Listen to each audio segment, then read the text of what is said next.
சேலத்தில் வாக்களித்துவிட்டு வாக்குச்சாவடியில் இருந்து வெளியே வந்த முதியவர் ஒருவர் மயங்கி விழுந்து உயிரிழந்தார். சேலம் மாவட்டம் ஓமலூரை அடுத்த வேடப்பட்டியைச் சேர்ந்த கிருஷ்ணன் என்ற 76 வயது முதியவர் வீட்டின் அருகே அமைக்கப்பட்டிருந்த வாக்குச்சாவடியில் இன்று காலை வாக்களித்தார். பின்னர் வீடு திரும்பிய அவர் திடீர் என மயங்கி விழுந்து சம்பவ இடத்திலேயே உயிரிழந்தார்.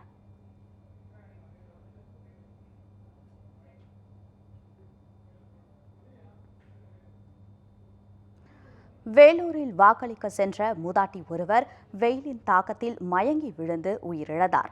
அரக்கோணம் மக்களவைத் தேர்தலுக்காக வாக்களிக்க அனந்தலை கிராமத்தைச் சேர்ந்த துளசி அம்மாள் என்ற 80 வயது மூதாட்டி வாக்குச்சாவடிக்கு சென்றார்.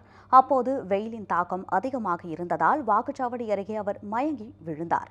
உடனடியாக அங்கிருந்தவர்கள் அவரை மீட்டு அரசு மருத்துவமனைக்கு அழைத்துச் சென்றனர். ஆனால் அவர் செல்லும் வழியிலேயே உயிரிழந்தார்.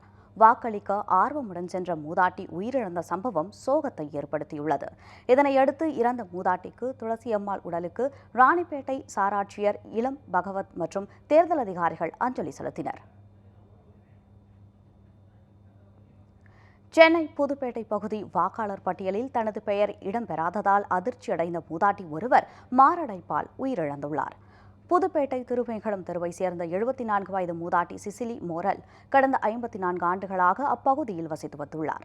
இந்நிலையில் இன்று வாக்களிக்க சென்ற போது அவரது பெயர் பட்டியலில் இல்லை என தேர்தல் அதிகாரி தெரிவித்துள்ளார். இதனால் வாக்குவாதத்தில் ஈடுபட்ட அவர் பின்னர் ஆதங்கத்துடன் வீட்டிற்கு திரும்பிய போது மாரடைப்பு ஏற்பட்டு உயிரிழந்ததாக கூறப்படுகிறது. இந்த தகவல் அப்பகுதி மக்களிடையே அதிர்ச்சியை ஏற்படுத்தியுள்ளது.